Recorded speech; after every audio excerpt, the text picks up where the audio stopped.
Welcome to this SAT Math session provided by Tutorgram. Topics covered in SAT Math section can be broadly divided into 4 different categories. Today, we will look at additional topics in math, especially triangles and polygons. We will discuss important concepts and solve some example problems. Let's get familiar with some congruence theorems. If all 3 sides of 2 triangles are equal, then the 2 triangles are said to be congruent by SSS congruence theorem.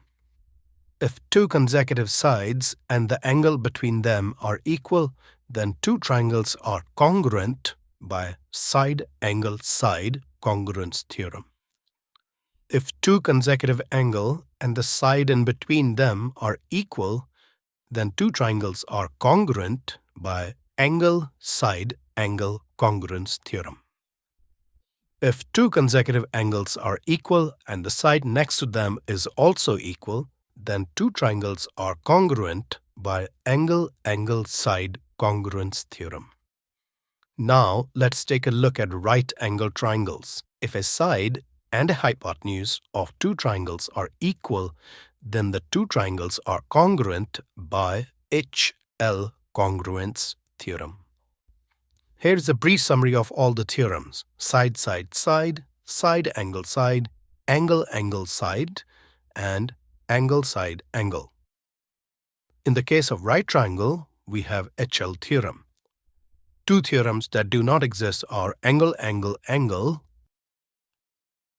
and side, side, angle. If you look at similar triangles, they have same angles, and the ratio of the corresponding side is consistent. For example, let's look at triangle ABC and PQR. If you look at the ratio of their corresponding sides, they must be equal. For example, if I look at AB ratio PQ, it is 4:8 or 1/2. If I compare their hypotenuse, that is AC, to PR, the ratio is 5:10 or 1:2.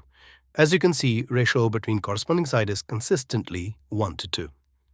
I would like to tell you about our services at Tutorgram. We provide one-on-one sessions to both high school and college students in physics, chemistry, math, and biology. We also help students increase their score in SAT, GRE, GMAT, and AMCAT. All our tutors are graduates of Ivy League universities, and they will be more than happy to create personal and interactive study sessions for you. If you are interested in a trial lesson, please email or call us with your specific requirements, and we will get back to you. Let's apply the concept of similar triangles. We are given 2 triangles, triangle ABC and triangle CDE. We are given the parameter of triangle ABC as 15. We are also provided that side AB is parallel to side BE. They are asking us what is the parameter of triangle EDC. We are given that side AB is parallel to side BE. With this information, we can prove that angle A is equal to angle E and angle B is equal to angle D as their alternate interior angles. Also, angle ACB must be equal to angle DCE as their vertically opposite angles. Therefore, it is quite easy to prove that triangle ABC is similar to triangle EBC, which means the ratio of the corresponding side must be consistent. We are given that ratio of AC to AE is 1/3. We can rewrite this as AC divided by AC plus CE equal to 1/3. This is quite helpful as we want to find the ratio between AC and CE. Therefore, we will cross-multiply this and try to isolate AC. As we cross-multiply, we get 3AC equal to AC plus CE.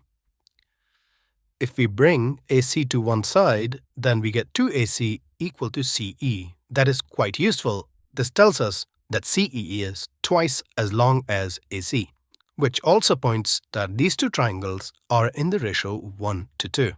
This further implies that the 2 parameters should also be in the ratio 1:2. Therefore, parameter of triangle EDC must be 15 times 2, that is 30. Let's take a look at another problem. In this problem, they want us to find the sum of all the missing red angles. I'm going to highlight the angle inside the triangles as x, y, and z. All the angles that lie on a straight line must add up to 180. Therefore, the missing red angles on the left side must be 180 minus x. Similarly, the missing red angles on the hypotenuse side must be 180 minus y. And the missing red angles at the bottom must be 180 minus z.